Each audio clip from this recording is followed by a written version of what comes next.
یاران لە جەرگم شەمشێوەی تیری داوە لە جەرگم کەوتمەکیان ئەڵڵا دواکاتی مەرگم مەمشۆن و کفن مەکەن بەبەرگم تکایە مەیشۆن جێی برینی لەش با لە زان بتکێ تکەی خوێنی گەش شەهید بێ کفن و بێشتن چاکە هەر کەس شەهید بێ بێگەرد و پاکە بەڵام وەسیەتم ئەمەیە یاران دوور لە وڵاتم وام لە دیارە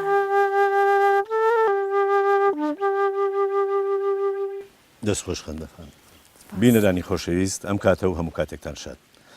بەخێر بێنەوە بۆ وێستگەیەکی نوێ و ئەڵلقەیەکی نوێی بەرنامەی قەلەندەرخانە هیوادارین کاتێکی خۆش بەرنەسەر لەگەڵ بەرنامەکەماندا ئەم بەرنامەیەمان تایبەتە بۆ لێدوان لەسەر شیعر و ژیان و ئەدەبیاتی شاعری گەورە وەلی دێوانە بێگومان بۆ ئەم بەرنامەیە میوانداری مامۆستای بەڕێز مامۆستا ئەیوبی کوێخا ڕۆستەمان کردو مامۆستا بەخێر هاتی زۆر سوپاس بۆ ئێوەش بەخێر هاتن هەروەها لەگەڵ هونەرمەندی خۆشەویست کاکە هەرێم سەلاح بەخێر هاتی لەگەڵ هاوکارم خەندەخان هیوادارم بەرنامەکە جێی خۆشی و ڕەزامەندی هەموو لایەک بێت بەڵێ مامۆستا یەکەم پرسیارمان لەبارەی وەلی دێوانە ئەوەیە ئایا وەلی دێوانە خۆی کەسێتیکی بەرجەستەیە یاوەکو هەندێک کە دەڵێن کە ئەمە زادەی دروستکراوی خەیاڵی پیرەمێردی شاعرە بەڵێ پرسیارێکی زۆر جوانە ڕاستە هەندێک کەس تا ڕادەی نووسینیش چوون یعنی شتیان نووسیوە لەو بارەوە قسە و باسی ژەیە کە گوایە وەلی دێوانە وەهمە دروستکراوی پیرەمێردە یاخود وەلی دێوانە سێبەری پیرەمێرد بۆ خۆی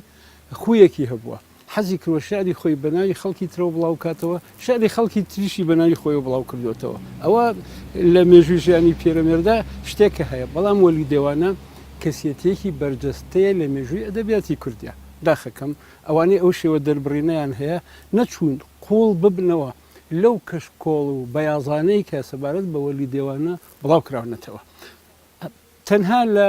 لێکۆڵینەوەی خۆیانەوە یا لە بیری خۆیانەوە لە تێگەیشتنی خۆیانەوە بۆ شعرەکان ئەویان هێناوە ئەگینا وەلی دێوانە کەسیەتێکی بەرجەستەیە لە مێژووی ئەدەبی کوردیە بەڕاستی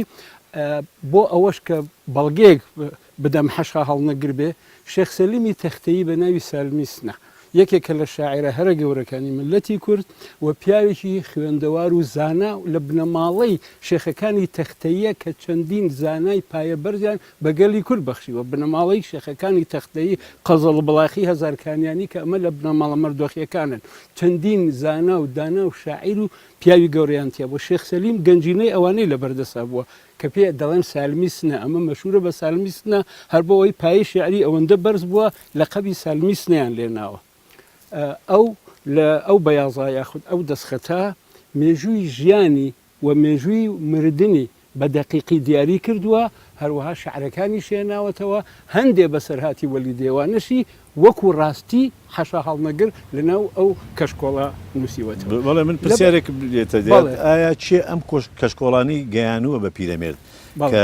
گەلێک لە شێعری شاعرانی وەک بێسارانی وەلی دێوانە مەولەوی ئەمانەی لە شێوەزاری بڵین کرمانجی ناوەڕاستەوە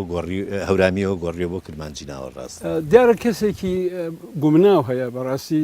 داخەکەم تا ئێستا ئێمە ملەتی کورد زۆر ناشارەزا و زۆر بێ ئەمەکین سەبارەی پێشینەی مێژووی و ئەدەبی خۆمان یەکێک لەو شتانەش وای کردووە ئەو حەقیقەتە ون بێ کە کێ ئەمانەی گەیان بە پیرەمێرد پیاوێکی خوێندنەوارد و ڕۆژنامەنووس و بەڕاستی ئاراستەی فەلسەفیشی هەبووە خەڵکی شاری سلێمانی بووە شوێن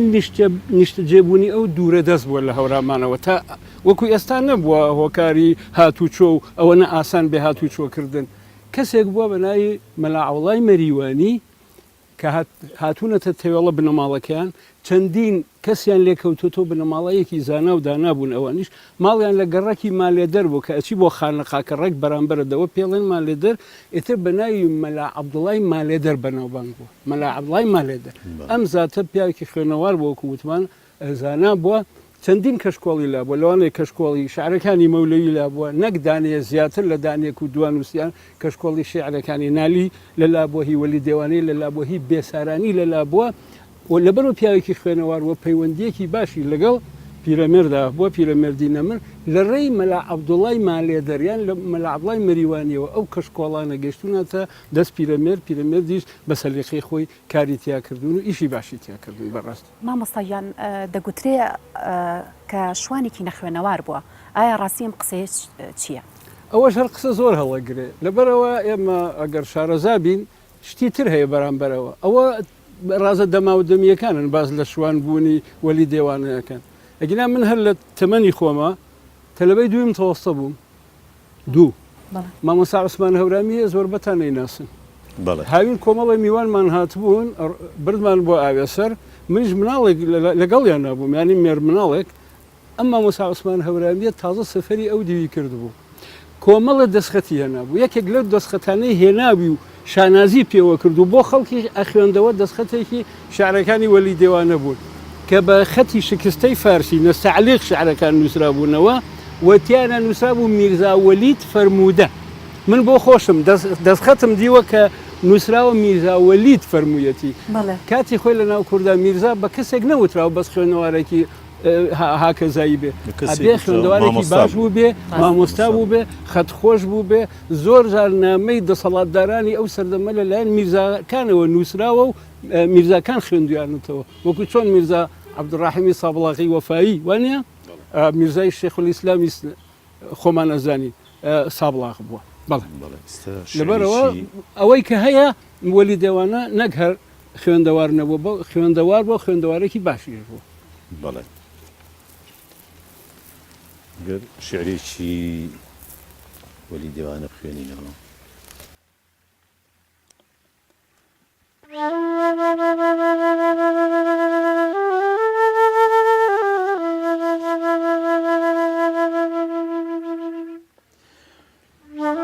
باە قوش ناڵان باە قوش ناڵان تۆ هۆکێشەنی من هەر شەو ناڵان من خێڵ شادیم شەخسێک کرد تاڵان تۆ چێش پێت ئامان هام دەردە ساڵان ناڵەی من جەسۆک سەودای ئەو یارن دڵم جەدووری ئەو بێقەرارن من پەروانەی شەو شەمجەماڵێکم کوشتەی نگای ناز سۆسەن خاڵێکم تۆ شەوان تاڕۆ بانگ هۆهۆتن دەردەکەی دووری زامەت جەکۆتن من سفتەی سۆزان شۆڵەی ئەو نورم بەڕۆ هەراسان بە شەو دەیجوورم تۆ داغە هیجران کێت لە دەروونن چون من سەرگەردان جەستەت زەبوونن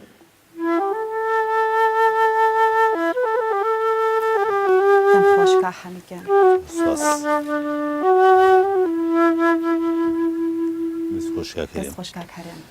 مامۆستا ڕای جیاواز هەیە لەسەر لەدایکبوونی وەلی دێوانە و لەسەر کۆچی دوایی وەلی دێوانە ڕاکان ئەگەنە ئەوەی کە زۆر دوورن لە یەکەوە هەندێک جار وەکو ئەو مێژوانی کە دیاری کراوە کە وەکو چ لە لای مامۆستا عەلەدین سەجادیەوە کە باس کراوە چ لە لای لە مێژووی ئەدەبی کوردی وەکو لای مامۆستا مارف خەزنەدار یا هەر ئەو سەرچاوانەی تر کە دەستمان کەوتۆ کە ماوەتەوە لە لای وەلی دێوانەوە دیارە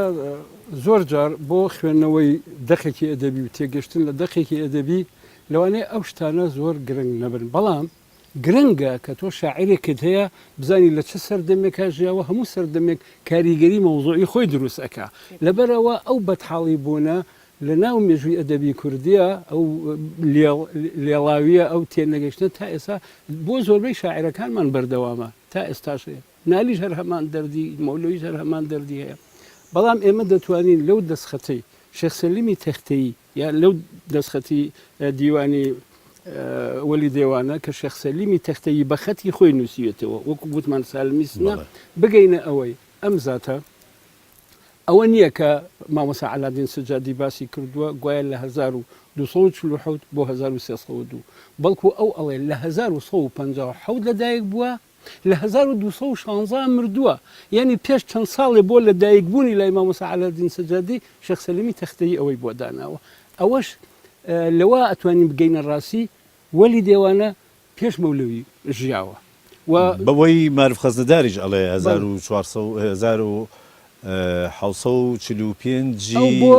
میلادی ئەو بەزایلی باسی کردو ئەوەش بەو مێژوەش بێ 50 ساڵ پێش مەولەویە بەڵێ زیاتر 50 ساڵ زیاتر پێش مەولەوی چونکە مەولەویش ئەوە دوایی باسیکەین چۆتە سەر قەبرەکەی فاتحەشی بۆ خوێندووە بۆ وەلی دێوانە بەڵێ لەبەرەوە ئێمە ئەگەر بمانێ قسە لەوە بکەین ئەو مێژووە باشترین و ڕاستترین مێژووە کە لە ساڵی 1950 لەدایک بووە لە ساڵی 1216 کۆچی دوایی کردو کۆچی شاعر بە شێوەزاراوەی کرمانجی ناوەڕاستی شعری هەبووە یاخود هەر بە شێوەزاراوەی هەورامی یەک تاکە دێر شعری بە کرمانجی ناوەڕاست نەبووە ئەمە بەوە نییە کە من هەورامیم و بانگێشە بۆ هەورامی من کوردم بەڕاستی هەموو دیالکتەکان هەموو شێوەزارەکان لای من لەسەر خەتێک وەستاون بەڵام واقع کە باسی دەکات شعرەکانی وەلی دێوانە هەمویان بە دیالکتێک نووسراون کە ئەوەش بەڕاستی ئەوە نییە بڵێن دیالکتی هەورامی هەرچەند وا باوە ئەڵێن دیالکتی هەورامی ئەو زمانەی کە شعری پێخوێنراوەتەوە زمانی قسەکردن نەبووە دیالکتی قسەکردن نەبووە بەڕاستی ئەوە پرسیارێکی ترە لە بەڵێ پرسیارێکی تر ئایا ئەم شێوەزاری هەورامیە ژەڵین گۆران ئایا ئەمە زمانی قسەکردن بۆ لای خەڵک یا هەر زمانی ئەدەبیات بووە نەخێر من هەورامیم بۆ نمونە دێڕە شعرێکی مەولەوی ڕۆژە شەو فێشتر زار و زەلیلم ساقی ساجامێ ئەم جار دەخیلم بەدەر پێم نۆش کەم چوون هەرزە جاران وەڕەغمی گردینی گڕۆی مەی خواران منی هەورامی بە حیاتی وا قسەم نەکردووە هیچ هەورامێکیش وا قسەی نەکردووە ئەم زمانە ئێستا من بۆ خۆم خەریکی کتێبێکم بەڕاستی ئەگەر تەمەەن یارمەتی بدا جوگرافیای ئەو زمانەی کە شعری پێهۆنراوەتەوە شاعیرەکانی ئەوانەی پێش مەولەویش و دوای مەولەویش بەڕاستی توانیومە لە سنووری بەدرە و جەسانەوە بیهێنین مەندەلیەوە هەتاکو ئەگاتە سنووری دیواندەرە و سەقز و نزیکی سنەژە بێتەوە ناوچەی کولیایی و دەوروبەری کرماشان هەمووی ئەگرێتەوە کە بەم شێوەیە شعریان وتووە ئەوەیە شعری زمانی گۆران بۆ وتنی شعر یان دیالکتی گۆران بۆ وتنی شعر بۆ وتنی مەتنی ئەدەبی تەنیا نەک بۆ قسەکردن ئەوەی قسەی پێکراوە ماچۆ واژ باش باچ کە ئەمە ڕێگی هەیە لەناو دوو دین و دوو زمانی کۆن دوو دین و دوو زمانی کۆنی ئاری ئەوە قسەی تر هەڵەگرێ بۆ بەرنامەی ترە بۆ ئێرانێ بەڵام ئەو زمانەی کە پێی ئەڵێن هەورامی بۆ وتنی شعر زمانی قسەکردن نییە گۆرانە بۆ نووسینی مەتنی شعری ئەوەیە گۆرە بەڵێ خەندەخان گەر شعرێک بخوێنیتەوە شعرە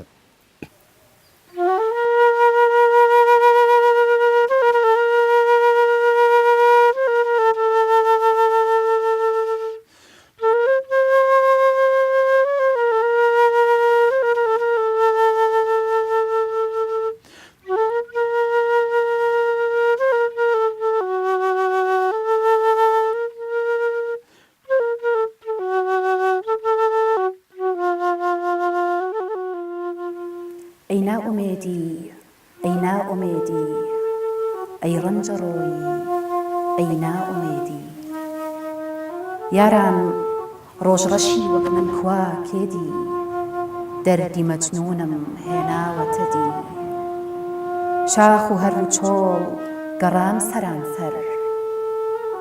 لە تو ناوتونی بابا چوومە دەر هەردی نەجگەڕام جێ قەیسیمە داما و وێنەی پەروانەی پەڕ و باڵ سوتاو هاتمە ئەو شوێنەی ماوام قیبلەم بوو ئەو جێگەی کە زوو جێوەڕێ شەم بوو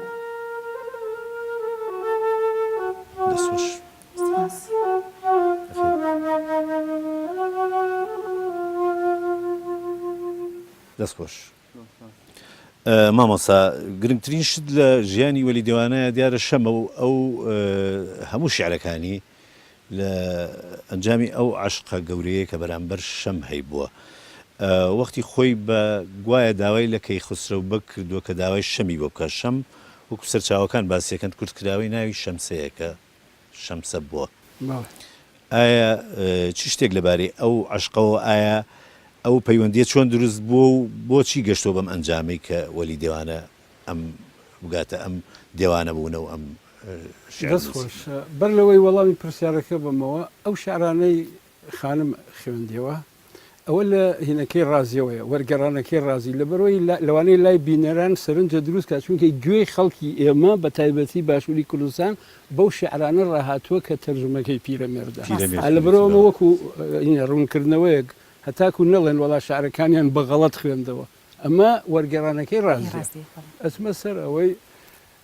لە سەرچاوەکاندا باس لەوە کراوە کە وەلی کاتێ خوێندوویەتی لە حوجرە لەگەڵ یا شەم خوێندکار بووە پێکەوە خوێندویانە اینجا ئەوە نەبووە شوانێکی بەدەسەڵات ڕەزا کوڕی کوێخا محەممەد ئەمیش کوێخازا بووە کوڕی یەکێک لە کوێخاکانی تیرەی جاف بووە بەڕاستی قسەش لەسەرەوە کرێ کام تیرە قسە کراولەوە وەلی کەماڵەیە وەلی میکایڵیە وەلی گێژە بۆ نمونە ڕەنجوری لە مەرسیەکە شعرێکیڵێ وەلی گێژ نەبوو خۆی لە تیرەی گێژ و بەڵام خۆی گێژ نەبوو یان مامۆستا سیا حەمەد تایری هاشمی باز لەوە کاڵە لە تیرەی شێخ اسماعیلیە بەس ئەوەی زیاتر نزیک بێت لە واقعەوە وەلی تیرەی کەماڵەیە کە کەماڵەیی و میکایڵی دوو تیرە بوون ساڵانێکی دوور و درێژ سەردەمی کۆچ و کۆچبەر بە یەکەوە کۆچیان کردووە ئەو شوێنش کە هەوارگەی زستانیان بووە لە گۆبان و ئەو لای سەیخەلیل ئەوە شوێنی تیرەی بەڕاستی وەلی دێوانەوە کە تیرەی کەماڵەیان پێ ئێمە سەر عەشقەکە کاتێک کە تەلە بوون پێکەوە عەشقی شەم بووە ئەو عەشقە ڕۆژ بە ڕۆژ گەورەتر بووە ساڵانێک دوای ئەوەش ئەو ناخۆشی و ناکۆکیە لە بینی بنەماڵی هەردووکیانە ڕوویداوە ئەوش بەڵگەیەکی ترە بۆ خوێنەواری وەلی بە دڵنیایەتی زۆر هەوڵی داوە زۆری هەوڵی داوە وەلی عشقی کردووە هەمووشمان عشقەکەین بەڕاستی ئەوەی عشق نەکە لای من مرۆڤ نییە تر عشق ئەوەی عشقی حەقیقی عشقی مەجازی عشقە بۆ خێزان عشقە بۆ بنەمە عشقە بۆ ژنەکە بۆ کوڕەکە بۆ مناڵەکە بۆ خۆشەویستەکە عشق بەشێکی زیندوە لە ژیانی ئینسان سەیدیژە فەرمێ ئەر حەقیقیان ئەر مەجازیان دڵی من بە ئەو بەخوا ڕازیان گەرشەیدا نەبا یەکسەر مەڵاو شێخ فتوا بۆ سەیدی سەر بڕا بە تێخ کە ئەم عشقی کردووە عشقەکەش پیرۆز بووە داوای کردووە نەیان داوەتێ لەبەر خۆمە نەزانین لای ئێمە نەریتە خێڵەکیەکان هەموو هێزێکیان بەزاندووە کاتی خۆی نەریتە خێڵەکیەکان حکومڕان بوون هەموو شتێکیان بەزاندووە کاتێک کە شەڕەکەش لە ئەنجامی ئەو نەریتە خێڵەکیانەوە بۆ ئەن نەریتە خێڵەکیەکان زاڵن چەکی وەلیش فرمێسک و شیعر هەرگیز ئەو قەڵغانی نەسمیوە قەڵغانی ئەو نەریتە باوانەی نەسمیوە لەبەرەوە هاتووە وەکو دێوانەیەک ڕووی کردوتە شاخوکی و پاشان لە ڕووی سۆز و بەزەیەوە خەڵکانی تیرەکەشی ڕوانیویانە بۆ شۆڕشەکەی وەلی شۆڕشێک لە شعر و فرمێز گەوان تەنە بەزەیان بە وەلیاتوەتەوە لە ڕووی ئینسانیەوە بەزەیان پێاتوە بەڵێ قسەشەکەی بەڵام لە زۆری شعرەکانیان خۆی بە قەیس بە مەجنونی لەیلا بە مەجنون بە باران بە عاشقە گەورەکان بە فەرهاد بەڕاستی ئەوانەیە کە عشقی گەوران کە لە ناو مێژویان باران بۆ گوڵەندان بەڕاستی شیرین بۆ فەرهاد مەجنون بۆ لەیلا خۆی بەوانە شوب هەندووە ئەوەش ئاگایی ئەوە گەیەنێ ئەوەی جەناب ئەوەش ئاگایی و خوێندەواری ئەوە گەیەنە کە لەو شتانە بە ئاگا بۆ معناوی خوێندنەوەی بووە بۆ ئەو شتانە مامۆستاگیان ببوورە باسی خێڵایەتی و کرد ئایا ئەو کاتە مەترسی نەبوو بۆ سەر ژیانی شەم کە ئەم بەو شێوەیە بە ئازادی شعری بۆ نووسیوە دیارە خۆ تا ئێستا عەقڵە کە پێڵێن عەقڵی خێڵ من خێڵایەتی ناڵێم خێڵایەتی شتی جوانێتیایە بەڵام عەقڵی خێڵ ئەو عەقڵێ تەنیا خۆیان ناسێ توانای دیالۆکی نییە هەموو هێڵەکان لە پێناو بەرژەوەنی خۆیان ئەبەزێنێ هەمیشە ئەو لە سەروە وەڵێ من لە سەروەم تۆ بێت لە خوارمەوە بی یانی دیا ئەبێت لە خوارمەوە بی هەر ئەوە بووە نەریتەکان حکمی ئەمە تەحەکومیان کردووە وای کردووە ئەو عەقڵە و ئەو نەریتانە بەڕاستی نەیەڵن وەلی بە مەرامی خۆی بگا پاشان خەڵکی خێڵەکەی چوون ئەمیش نامەیەکی نردووە بۆ کەی خەسرۆبەک کەی خەسرۆبەک ئەو کاتە سەرۆکی تیرە جااببووە ویسوێتی سۆز و بەزەی ئەویش ڕاکێشەی خەسرۆ خەیاڵێ خەسرۆ خەیاڵێ ئاخ پێخانی خاص خەسرۆ خەیاڵێ دارای سوپاوسان ساحیب ئەقباڵێ مهەیاوە گەنج خەزێنە و ماڵ داوای لێکاڵێت تۆ ئەوە مسەروەت و سانت هەیە وەرە من و شەم بگەێنە بەیەک کەرەم بکەرە چون ئاغای حاتەم شەم واصل بە من واصل بە شەم بەڵێ مامۆستا کە شعرێکی وەلی دێوانە خوێنینەوە کە کەریم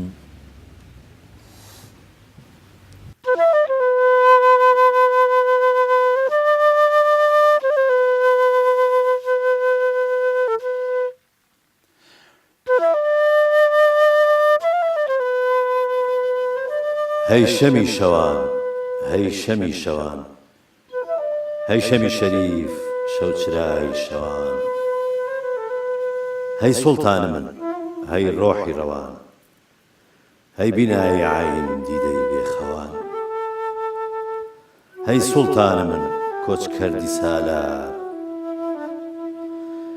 هەی زوڵف جەبۆی عەتر موشک نافدار هەی ئاهوی ڕەوێڵ ساسل کرد هەی تەشریف وەمەڵک لەیلا خانە بەر هەی عنبەرین خاڵ سەوسەری کڵاف هەی خانی خانان سیاماڵی جاف هەی من دیوانە زوڵف و خاڵی تۆم هەی من پەروانە پەرز و خاڵی تۆم تۆ جارێ نامەی وەسەر وەختمدا هیچ نەدیایی وە ئێش زام سەختمدا نەپەرسای ئەحواڵ من پەی تۆ چۆنم چون ڕەوانن زۆخ زامە دەروونم بێمروەتیت کرد هەی شەم دەربارم هەر من پەی تۆ قەیس سیاستارم هەوای سەربەرزی ئێڵاخان کردی ئەی شەم حەیفت کرد من جەیاد بەردی وا دەمان ئەوڕۆ کە ڕۆی دیوان بۆ مەر حەق بسانەوە حەق من و تۆ وەرنە تۆ وەشبای شەمی سەوڵ قامەت وا دەیبن و تۆ کەوتۆ قیامەت دەمخۆش کا حەمید گیان دەستخۆش کاک هەرێم مامۆساجیان پرسیارێکمان هەیە کە ئەمیش لە ژیانی وەلی دێوانە ئەویش تا ئیستا قسەی زۆر لەسەر و قسەی زۆر لەسەرەکرێ و ساغ نەکراوەتەوە بە تەواوەتی شوێنی ناشتنی وەلی دێوانە بە حسابێک ئەڵێن لە شاری سەید سادقە لە شارۆچکەی سەید سادق لە سلێمانی هەندێکی تر ئەڵێن نەخێر لە ناوچەی لای داری ئیمامی عەلی کە ئیستا ناوبانگە بە داری خلە ئەکەوێتە ناوچەی گەرمیانەوە بەڵێ جا تەنانەت وابزانم مەولەوی شعرێکی هەیە لەسەر ئەوە قسەیەکی هەیە لەسەر ئەوە نازانم ئەوە تا چڕادەیەک زانیاریتان هەیە لەو بارەیە بەڵێ ئەمە پێویستی بە لێکۆڵینەوەی زیاتر و بەڵگەی زیاترە بەڵام بۆ ئەوەی شتێک هەیە ینی بەجددی شعرێکی مەولەوی کاتێک کە قاربەگی کوڕێکی خەسرۆبەگی جاف بە گولەی وێڵە کوژدێ ئەچنە سەر قەبری لە گۆڕستانی سەی خەلیل ئەسپاردەیەکەن من کەشکۆڵم لایە کەشکۆڵی سەیدەکانی لۆن هی مەولەوی تەبەن 20 کەشکۆڵی مەولەویم لایە لەسەر ڕۆشنایی ئەوان توانیمە قسە سەبارەت مەولەوی بکەم لە کەشکۆڵی سەیدەکانە ئیشارە بەوە دراوە ئەڵێ لەو مناسبەتە مەولەوی تەشریفی برد بۆ سەر مەزاری ئەو زاتە و هەر لەوێش ئەو شیعرەی وتووە یا خەلیل ئامان کێ عادەت کردن تۆشەوە دەرگای کەریمان بەردەن ئەم گۆڕستانە لە داری خلەیە ئێستا پێڵەن داری خلە زۆر سپاس مامۆستا خۆشەویستان لێرەدا هاتینە کۆتایی ئەم ئەڵلقەی بەرنامەی قەلەندەرخانە هیوادارم کاتێکی خۆشتان لەگەڵ بەرنامەکەدا بردبێتە سەر زۆر سپاس بۆ مامۆستا ئەیوبی کوێخا ڕۆستەم و ئەو زانیارێ بەنرخانەی دەربارەی وەلی دێوانە بەخشی بە ئێمە سپاس بۆ برای بەڕێز کاکە هەرێم و خۆی و فلوتە ناسکەکەی سپاس بۆ هاوکارم خەندەخان خۆشەویستان ئێمە گۆرانیەکێ ئاشنایە بەژوی هەمومان گۆرانی یاران وەسێتم ئەمە بێلاتان کە شعری وەلی دێوانەیە و بێگومان پیرەمێردی شاعیر وەلی جەڕاو بەسەر شێوە زمانی خۆمان و هونەرمەندی گەورە مامۆستا کەریم کابانم پێێتی حەزەکەین بەرنمەکە بەو گۆرانیە کۆتایی پێبێنین و خواتان لەگەڵ و سپاس بۆ هەموو لایەک و سپاس بۆ بەردەوامبوونی ئێوە لەگەڵ بەرنمەکەمانە و ئێوە خۆشەویستی هەموو لایەکەن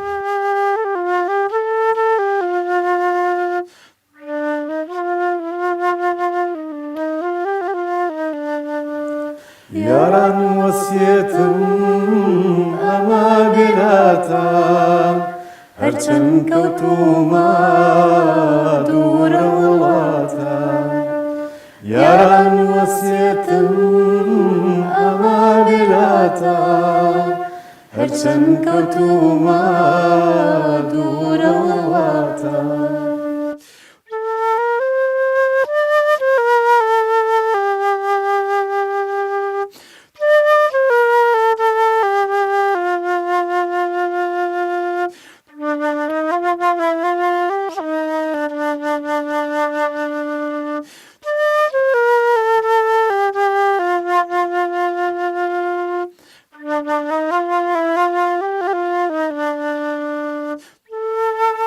تەنیا گۆڕەکەم لە ڕێی خێڵان بێ نزیک هەوارگەی جاف و گۆران بێ تەنیا گۆڕەکەم لە ڕێی خێڵان بێ نزیک هەوارگەی جاف و گۆران بێ کێلێکی بەرزیش بەقەد باڵای شەو کێلێکی بەرزیش بەقەد باڵای شەو کە سوجژەگاهی جانم لێ بەشەو کە قیبلەگاهی جانم لێ بەشەو